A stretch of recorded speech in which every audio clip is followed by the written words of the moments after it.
Clara had always been an ambitious student.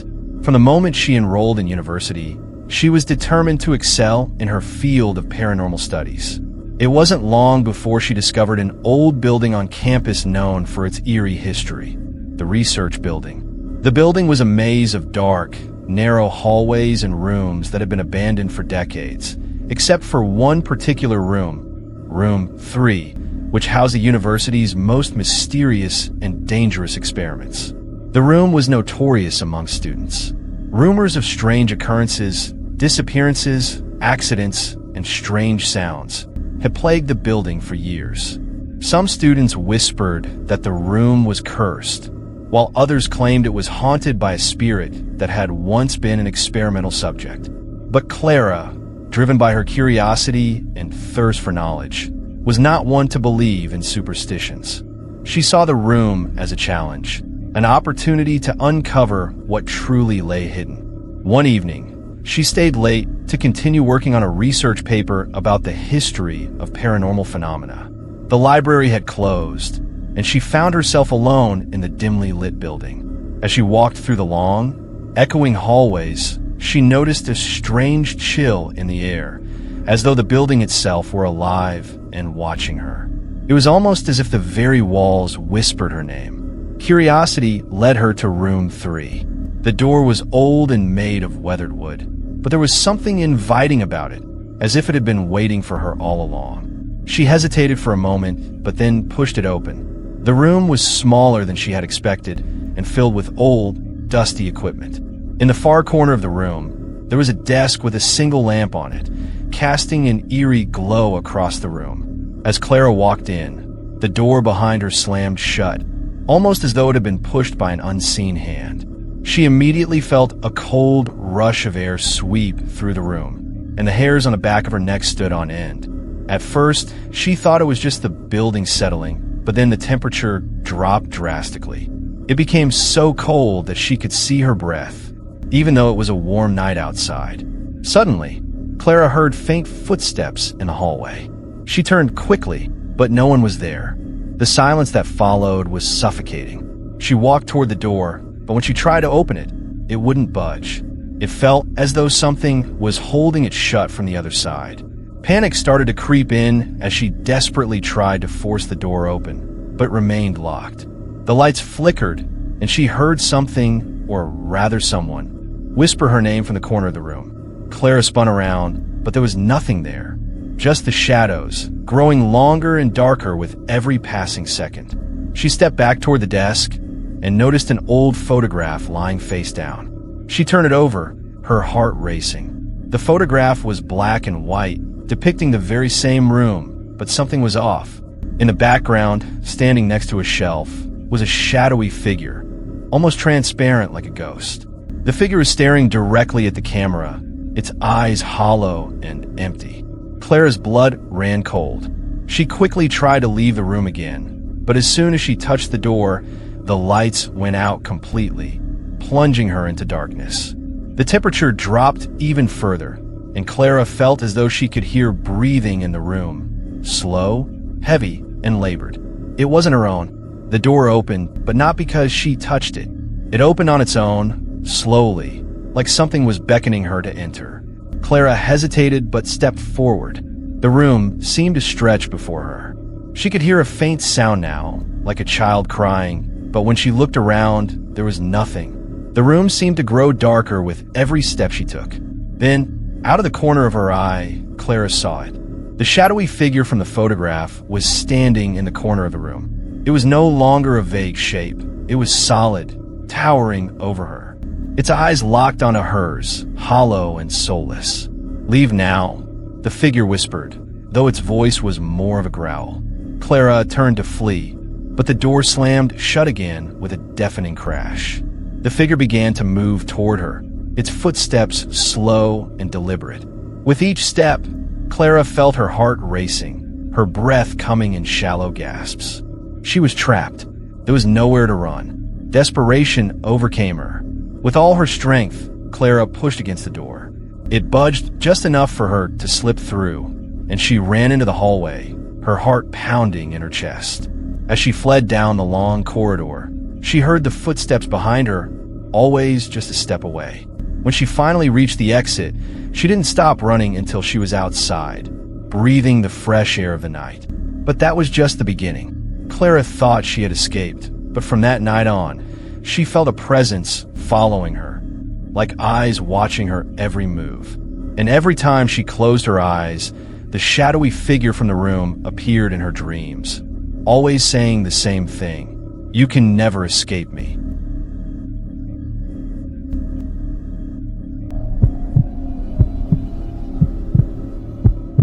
At Grimwood University, there was a legend that had been passed down for generations. The students spoke in hushed tones about an underground library hidden beneath the campus, a place that had been sealed off for years. No one knew how to access it, and no one dared to try. According to the stories, the library was not like any other. It was home to books that were cursed and some of the most dangerous knowledge in the world. It was said that long ago, the headmaster of the university, a man named Professor Redmond, had made a pact with dark forces in exchange for forbidden knowledge. He had delved too deep into occult practices, and his greed for power had led to his disappearance. Some said he died in the library. Others said he was trapped there, bound to its shelves for eternity. Javier, a curious and adventurous student, had always been intrigued by the stories. He didn't believe in such things. He considered them to be nothing more than myths meant to scare new students. But there was something about this particular legend that caught his attention. He became obsessed with it. Late at night, he would search the library for any hint of the hidden entrance, any clue that could lead him to the forbidden library below. One rainy evening, when the campus was quiet and empty, Javier finally found it. A hidden door in the basement of the university's oldest building. The door was covered in dust, almost as if it hadn't been opened in centuries. With trembling hands, he turned the old, rusted knob and stepped inside. The air inside was thick and oppressive, like stepping into another world entirely. The underground library was vast, its shelves filled with ancient, tattered books.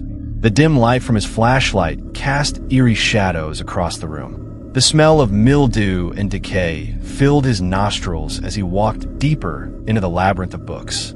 As he explored further, Javier began to feel a sense of unease. It wasn't just the cold. It was as though something was watching him, waiting for him to make a mistake. He felt eyes on his back, even though he was alone. He tried to ignore the creeping sensation and continued his search.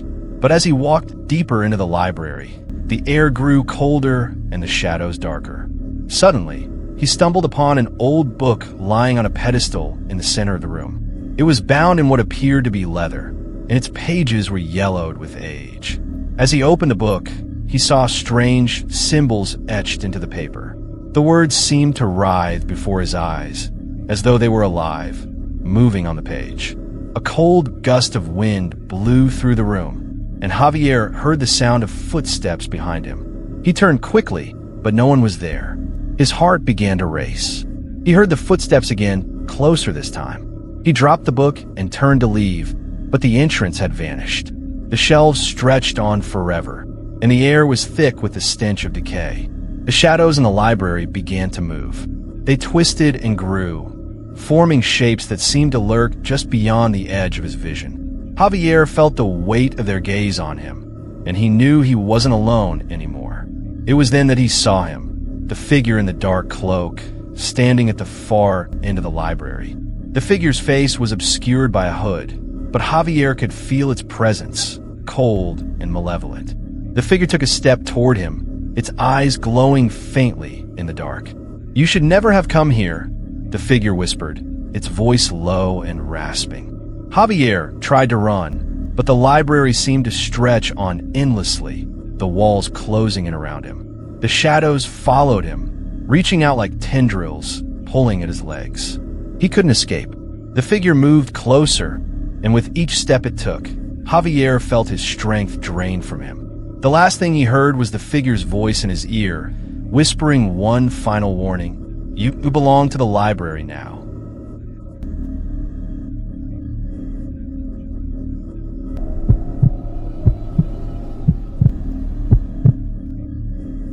Mariana had always been fascinated by the mind. As a psychology student, she spent countless hours studying the workings of the brain, particularly how dreams could influence reality.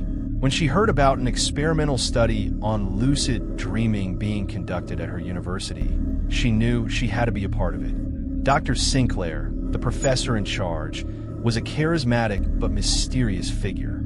He promised the participants that they would be able to experience total control over their dreams. The idea of being able to shape her dreams and explore the subconscious intrigued Mariana, so she eagerly signed up for the study. The experiment was conducted in a dark, sterile room filled with monitors and wires. Each participant was hooked up to a machine that would record their brain activity during sleep. The idea was simple. Through a series of carefully controlled techniques, the participants would enter a state of lucid dreaming where they could consciously control the events of their dreams. The first night was uneventful. Mariana found herself in a peaceful meadow with a soft breeze blowing through the tall grass. It felt serene and beautiful, a perfect dream. But when she tried to wake up, something went wrong. She couldn't move. She couldn't wake up. It was as though her body was frozen in place, and no matter how hard she tried to wake herself, she remained trapped in the dream. The dream shifted, becoming darker and more distorted. She was no longer in the meadow, but in a long, dark hallway. The walls seemed to close in on her, and she felt the weight of something terrible watching her from the shadows. She turned to run, but the hallway stretched on forever. As she moved through the endless corridor, Mariana encountered strange figures, faceless, contorted shapes that lurked in the darkness, always just out of sight. They whispered her name, their voices echoing in her mind. Each time she tried to wake up, the dream became more real, more suffocating. On the second night, Mariana tried again, but this time, the dream took a darker turn. She found herself trapped in a room, locked in a cage with no escape. The shadows outside the cage seemed to move and twist, forming shapes that were not quite human. They reached through the bars, trying to pull her closer. Their touch was ice cold, like death itself. Mariana's fear intensified, and she realized that something was horribly wrong with the experiment. The more she tried to escape, the more the dream seemed to feed on her fear, growing stronger and more terrifying. By the third night, Mariana was no longer sure if she was dreaming or awake. She was losing track of reality, unable to distinguish between the dream world and the waking world. She would wake up only to find that the world around her felt distorted, as though it had been shaped by the nightmare she had experienced. The more Mariana delved into the dream, the more she realized that the experiment had gone far beyond what anyone could control. The boundaries between dream and reality had become blurred, and she could feel the shadows closing in on her. There was no escape, and then, one night, she saw it, a dark, hooded figure standing at the foot of her bed. Its eyes glowed with an unnatural light, and it reached out for her. She screamed, but no sound came out. As the figure touched her, the world around her shattered, and everything went dark.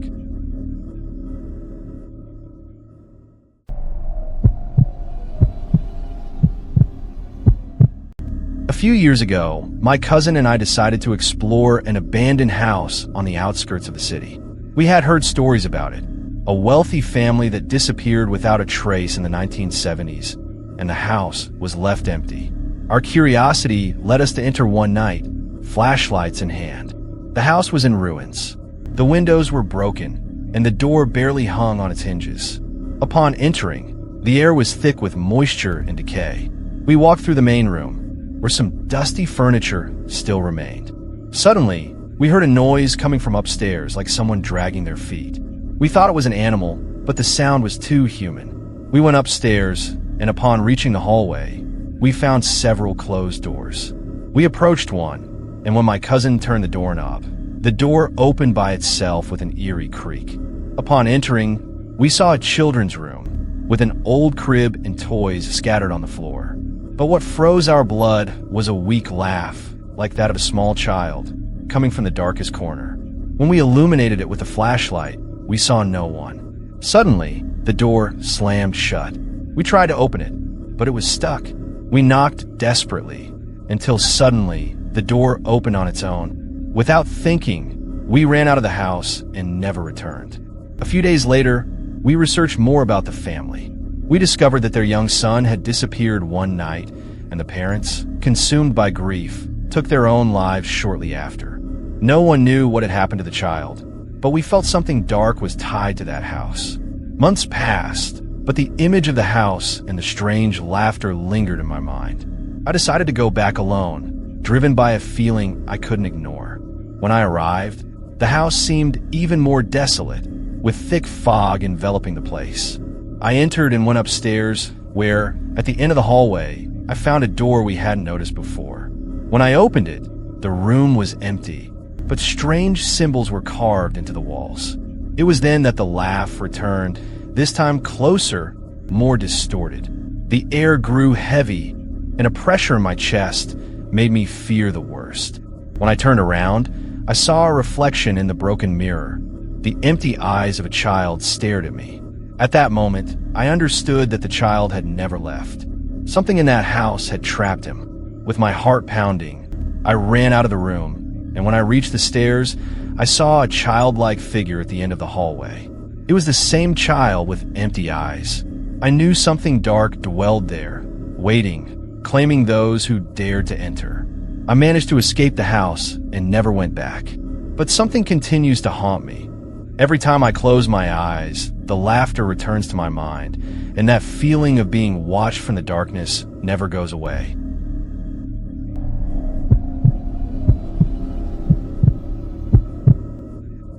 It was the summer of 2012 when my friend Alex and I decided to sneak into an abandoned house in our city. We had seen it a million times since we were kids, always there with its dilapidated and desolate appearance. It had been uninhabited for years, and during that time, the people in the neighborhood had started telling strange stories about the place. They said it was haunted, that at night you could hear inexplicable noises, lights would turn on by themselves, and shadows move through the broken windows. Of course, all of that was just a bunch of rumors, things adults said to scare us. We took it as a challenge, something fun to do on a boring night. We prepared for the adventure. A backpack with flashlights, some drinks, and a bit of nervousness, but nothing that would stop us. When we arrived, the house loomed in front of us, imposing in its decay. The windows were broken, the garden was a mess, and the front door hung from a single hinge, as if it were waiting to be opened. At first glance, it seemed like the house was dead, but something in the air gave me a slight chill. Still, we crossed the threshold without thinking too much about it. The air inside was heavy, humid, with a smell of mold and something else, like time had stopped there. We walked through the ground floor without finding anything too interesting. Some walls covered in graffiti, broken furniture, and dust everywhere. It wasn't until we approached a wooden door that we realized something wasn't right. The door at the end of the hallway led to a basement. At that moment, a strange feeling took over me, but Alex, as always, was determined to move forward. "Come on, what could happen?" he said, and I, not wanting to seem like a coward, followed him. We carefully descended the creaky wooden stairs, lighting the place with our flashlights. The basement was spacious, but dark and gloomy. It was filled with old furniture and boxes full of useless things. Nothing particularly frightening at first. We began rummaging through the boxes, curious about forgotten objects and old clothes, when suddenly, a faint whisper cut through the air. We looked at each other, both confused. At first, we thought it was our imagination, the typical sound of a house that had been empty for so long. But the whisper repeated, this time clearer, as if someone was speaking right behind us. We turned quickly, flashlights in hand, but there was nothing. The basement seemed as empty and dead as before. A chill ran down my spine, but before I could say anything, one of the boxes next to us fell to the ground for no apparent reason. The crash was like a scream in the stillness of the basement. At that moment, an intense cold filled the room, as if an icy draft had suddenly come out of nowhere. We stood frozen, looking around, not knowing what to think. It was then that we saw it. A shadow slipped quickly into the corner of the basement, moving with a fluidity that didn't seem human. My heart raced, and without thinking, we both ran toward the stairs. But when we reached the top, the basement door slammed shut, as if someone were standing on the other side blocking it. We pounded on the door desperately, shouting for help, but the door didn't move an inch. Panic began to take over me. We didn't know what was happening, but we felt that something wasn't right. The only thing we could do was pound and scream until, suddenly, the door opened by itself. We rushed out of there, not looking back or stopping until we reached the street. The cold night air had never felt so refreshing. Once outside, we stood in silence, staring at the house from a distance, still trying to understand what we had just experienced. We both knew something else had happened there, something that couldn't be explained. Days later, we found out the truth behind the house, the story we had never wanted to hear. In the basement, years earlier, the bodies of several people who had gone missing in the area in past decades have been found. Apparently, the house had been used by a serial killer, and the basement had been his place of torture. The stories of missing people matched what we had experienced. Something in that basement, something that had been trapped there over time, hadn't let us go. And although the house seemed empty, we felt there was something else watching us, something dark and ancient still dwelling within its walls. We never went near that house again, but every time I walk by, a chill runs through my body, as if the echoes of that night still linger in the air, waiting to be heard again.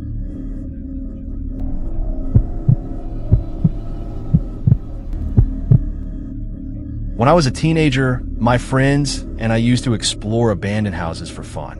We were drawn to the secluded places, the old structures filled with history, and the thrill of discovering something hidden or mysterious. One summer night, we decided to venture further out of the city limits and found an old house in the middle of the countryside. It was isolated, surrounded by a small forest, and seemed to have been forgotten by time. The structure was in poor condition, with cracked walls and a roof about to collapse, but that only heightened the excitement. We exchanged nervous smiles and decided to go in. The only accessible entry was a broken window at the back.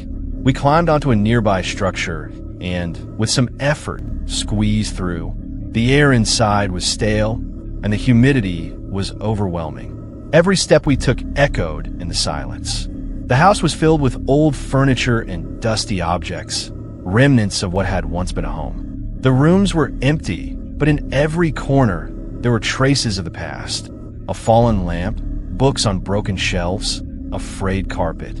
It seemed as if the inhabitants had suddenly left, never to return. We explored the first floor and then climbed up to the second.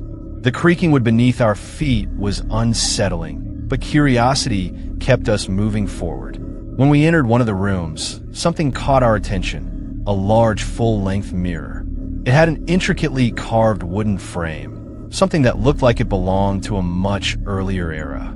The most surprising thing, however, was that the glass was remarkably clean, almost as if someone had polished it recently, despite the thick layer of dust covering everything else in the house. One of my friends, Tomas, walked up to the mirror and, with a mocking grin, stood in front of it. "I'm sure something is watching us from the other side," he joked, looking at his reflection. We all laughed, but something changed in the air at that moment.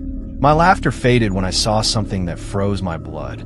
In the reflection, behind us, there was a dark figure, tall and thin, with hollow eyes and an unnatural smile, staring at us intently. I froze, my heart pounding so hard I could barely breathe. I screamed and pointed at the mirror. "Look," I managed to say, and when everyone turned to look, the figure was there, clear and distinct. It wasn't our imagination. We all saw it. The figure stood behind us, watching us in silence. In the reflection, its empty eyes gleamed with a sinister intensity, and its smile stretched wider, as if it were enjoying our fear. The figure began to move slowly in the reflection, its movement strange, as if it were walking toward us. We quickly turned around, looking frantically around the room, but there was nothing there. It was empty. There was no one behind us. The air seemed to freeze, and the silence became deafening. We stood still, looking at each other, too terrified to look back at the mirror, but the feeling that something was watching us didn't go away.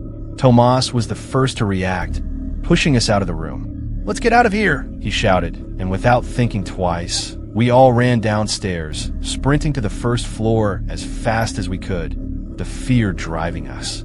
When we reached the window we had entered through, we jumped out and didn't stop running until we were far from the house, panting from the effort, but the fear still clung to us.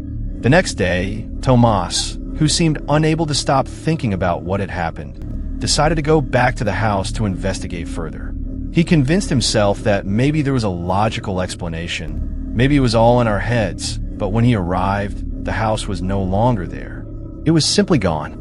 The land where it stood the night before was empty, just trees and an open field. He searched the area, but the house had vanished completely, as if it had never existed. Since then, none of us spoke of the mirror or what we saw that night. As the years passed, we tried to convince ourselves that it was just a trick of the mind, an illusion caused by tension and fear. But sometimes when I look at myself in a mirror, that feeling returns, as if something is lurking behind me, waiting to appear once more. Sometimes I feel like I'm not alone. Every time I pass by a large mirror, a strange pressure settles in my chest, as if something is trying to push through the glass and get closer to me. It's a terrifying sensation, impossible to ignore. And although I try to convince myself that it's just my mind playing tricks, the image of that figure, with its unnatural smile, remains vivid in my memory. I know that what we saw that night wasn't just a mirage. There was something there, something that was watching us, waiting for the right moment to return.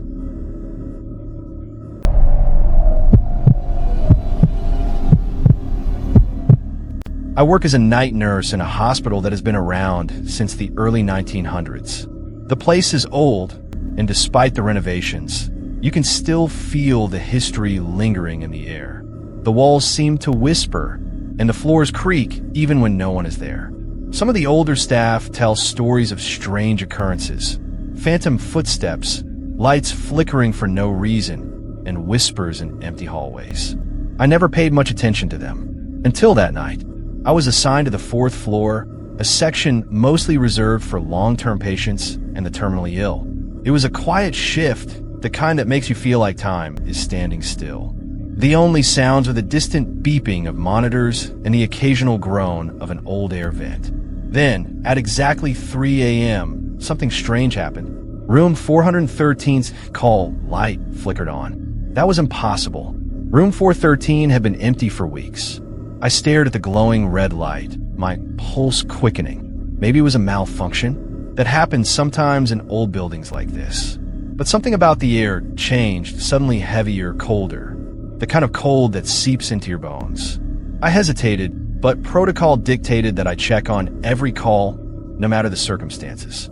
As I walked down the hallway toward room 413, the hairs on the back of my neck stood up. The closer I got, the more I felt something watching me.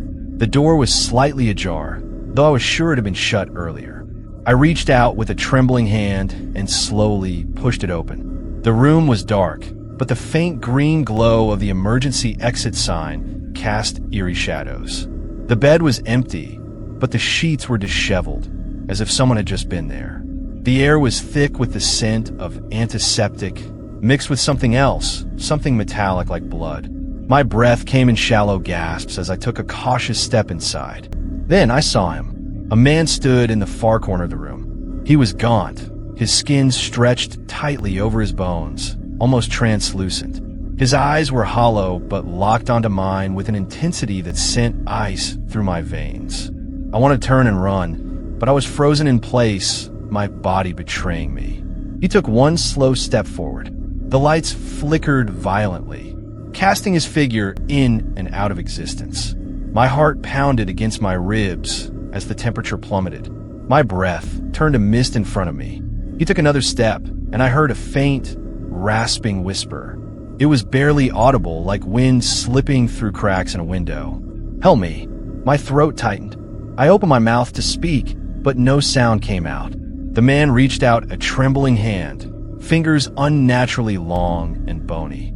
A wave of dizziness washed over me, and for a brief moment, I felt something something pulling at me, as if invisible hand were grasping my arms, my chest, my very soul.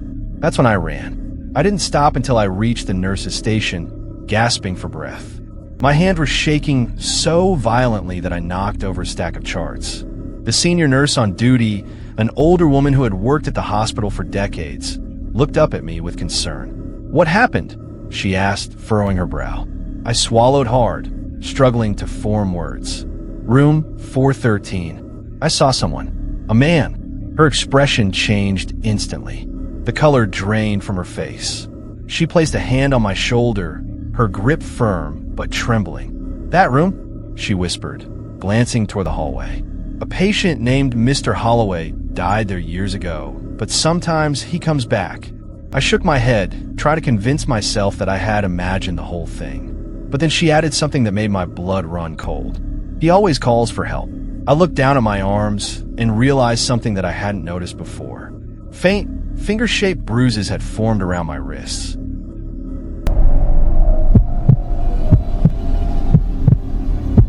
I was a medical intern working late shifts in an old hospital on the outskirts of town.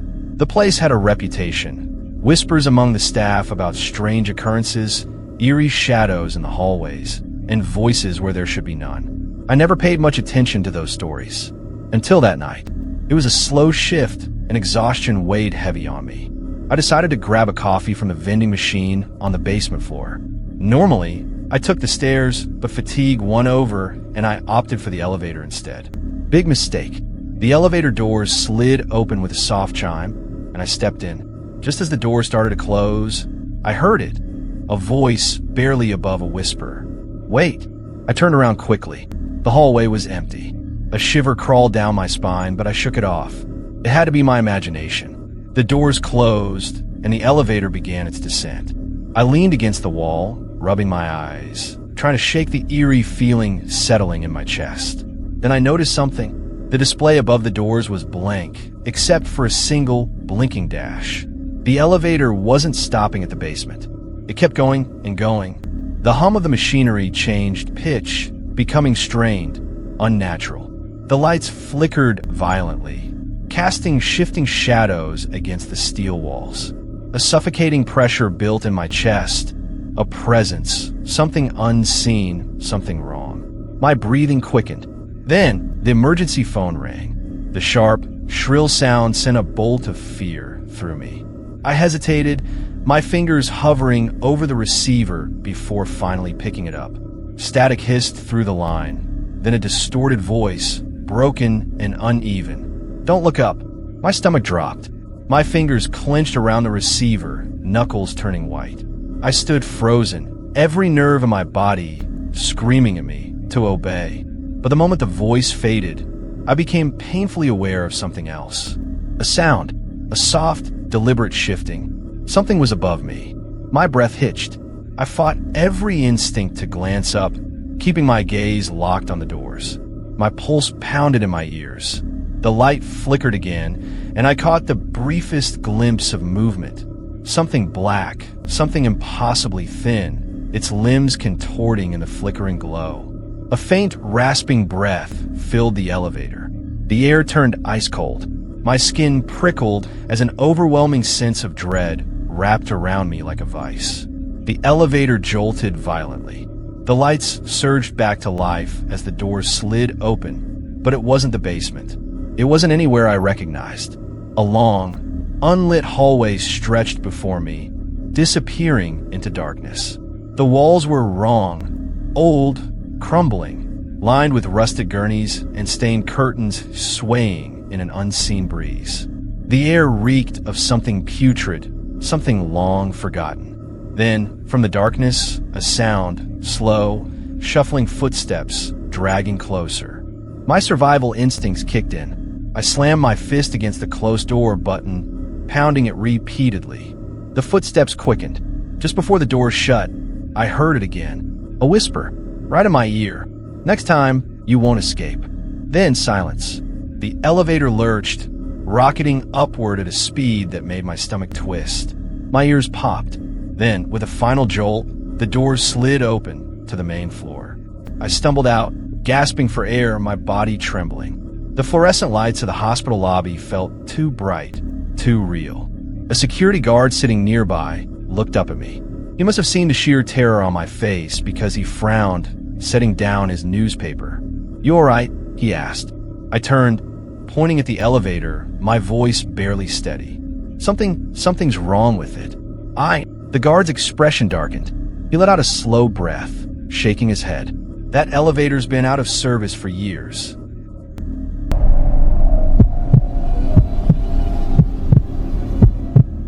I was a janitor at a small hospital, mostly working the night shift.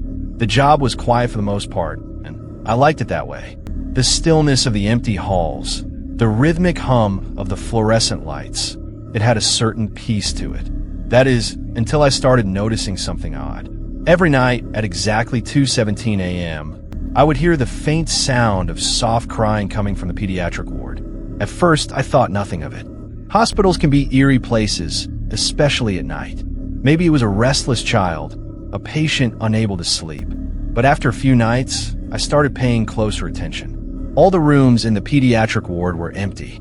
Yet, the crying continued. The sound was distant at first, like an echo drifting through the halls. But each night, it seemed to get louder, closer. Finally, curiosity and a growing sense of unease got the best of me. I decided to investigate. I followed the sound to room 203. The door was slightly ajar, and through the narrow gap, I could see a small figure sitting on one of the beds. A little girl, hunched over, her long hair obscuring her face. Her shoulders shook with each quiet sob. Something about the scene sent a chill through me. Every instinct told me to turn back, but I couldn't ignore her. "Hey, are you okay?" I asked softly, stepping inside. The crying stopped. A heavy silence filled the room. My breath hitched as the temperature dropped, an unnatural cold wrapping around me like unseen fingers. Slowly, the girl lifted her head. My stomach lurched. Where her eyes should have been, there was nothing, just hollow, black pits, endless and empty. Her mouth twisted into a grin, stretching impossibly wide, exposing jagged, unnatural teeth. The air grew thick, suffocating. The lights flickered. The walls seemed to close in. I stumbled back, my pulse pounding in my ears. I reached for the door, but before my fingers could grasp the handle, it slammed shut on its own with a deafening bang. The force rattled the windows. I yanked at the knob, but it wouldn't budge. Then she spoke, a voice small and broken, yet filled with something old, something angry. "Why did you leave me here?" A sob racked through her body, but her face remained twisted in that awful grin. My skin prickled with pure terror. The lights flickered one last time, then went out completely. Darkness swallowed me whole. I don't remember what happened next.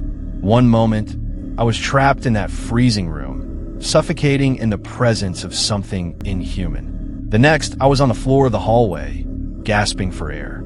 My head throbbed and my limbs felt like lead. Security found me minutes later, helping me to my feet. Their faces were pale, their expressions grim. When I tried to explain, they exchanged glances. One of them muttered under his breath, "You saw her, didn't you?" I swallowed hard, my throat dry. "Who?" The guard hesitated, then sighed. "That girl. She died in room 203 20 years ago. Her parents left her here and never came back. They say she's still waiting for them, still looking." A heavy silence fell between us. I didn't say another word. I quit the next day.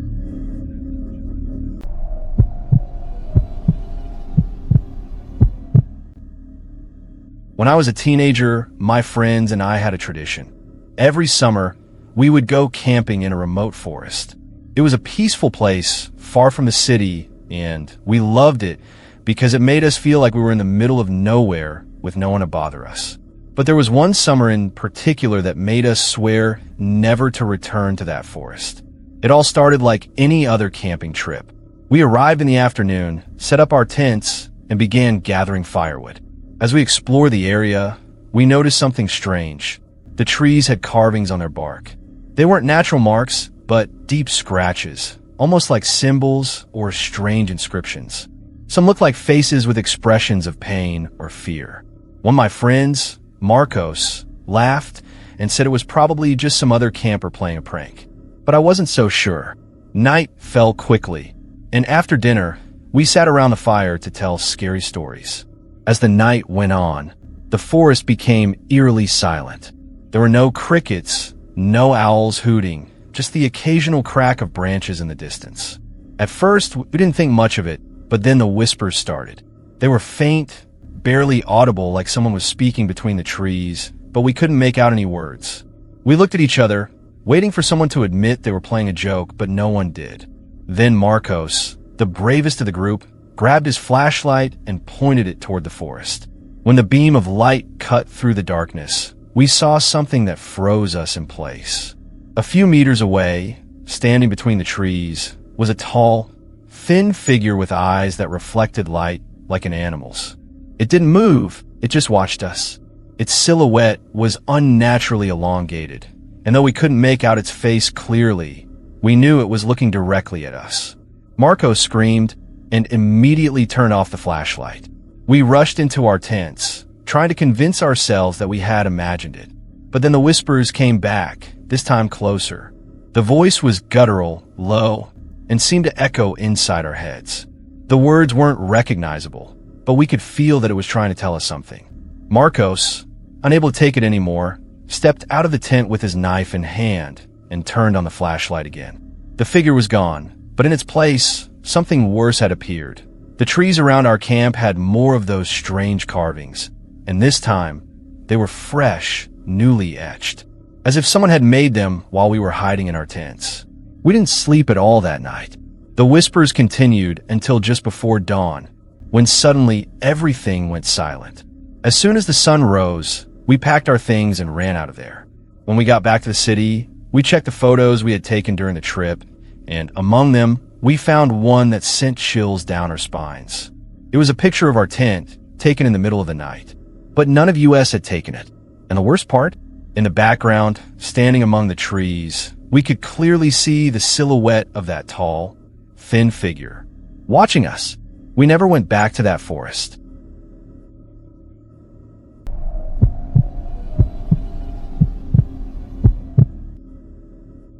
A group of university students decided to go camping in a forest famous for its local legends. It was said that a man had disappeared there in the 90s, and since then, his spirit roamed the area, appearing to those who dare to stay in the darkness of the night. The group, consisting of 5 friends, arrived at dusk and set up their tents near a clearing. A cool breeze rustled the leaves, and mist began creeping between the trunks, giving the place a more unsettling feel than they had anticipated. But instead of being scared, they embraced it as part of the adventure. The first night was filled with laughter and ghost stories around the campfire. The atmosphere was light until, in the middle of their conversation, one of them noticed something unsettling. A motionless figure standing among the trees, watching them. At first, they thought it was an oddly shaped shadow cast by the fire, but when one of the guys, Daniel, got up and took a few steps toward the figure, it vanished into the mist without making a sound. The atmosphere grew tense. They tried to joke about it to ease their nerves, but the feeling of being watched never left them. Some went to sleep early, while others stayed awake, keeping an eye on the surroundings, but they saw nothing else. At midnight, Sophia, one of the girls, woke up feeling a cold breath near her face. Her skin prickled instantly. Her heart pounded as she opened her eyes, and in the dim moonlight, she saw a figure kneeling beside her sleeping bag. It had no face. She stifled a scream and squeezed her eyes shut, trembling. When she opened them again, the figure was gone. She immediately woke the others, but when they searched the area, there were no footprints or signs of anyone outside their group. No one went back to sleep that night. They reignited the fire and stayed together until dawn. The skeptics tried to rationalize what had happened, while others were convinced they had witnessed something paranormal. The next day, they tried to convince themselves it had been a dream or a hallucination caused by exhaustion. But when they checked the photos they had taken during the night, their blood ran cold. In every nighttime image in the background, among the trees or standing behind them, the figure was there, always watching.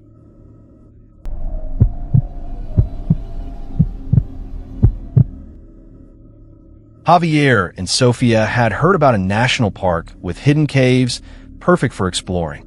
They decided to spend a weekend camping, far from the city, craving adventure and a break from their hectic lives. Little did they know, the weekend would take a terrifying turn. The first day went smoothly. They set up their tent near a small creek, built a campfire, and spent hours hiking through the lush forest, marveling at the untouched beauty of the area. As the sun began to set, they sat by the fire, roasting marshmallows, laughing, and enjoying the calm. But when night fully descended, a sense of unease settled over them. The forest, which had been so alive during the day, now felt like it was holding its breath. The silence was deep, almost unnatural. Then, as they prepared to retire for the night, they noticed something strange. Around their camp, there were large, distorted footprints in the dirt, too large to be from a bear and too strange in shape to be from any animal they knew. The prints were deep, as though whatever had made them weighed more than any creature they could imagine. At first, they thought it was the tracks of a wild animal, but as they followed the trail, it ended abruptly, without a trace, as if the creature had simply disappeared into thin air. Javier felt a chill crawl down his spine. Maybe it's a bear, Sophia suggested, trying to reassure him, though her voice trembled with uncertainty. But Javier wasn't convinced. Bears don't vanish into thin air.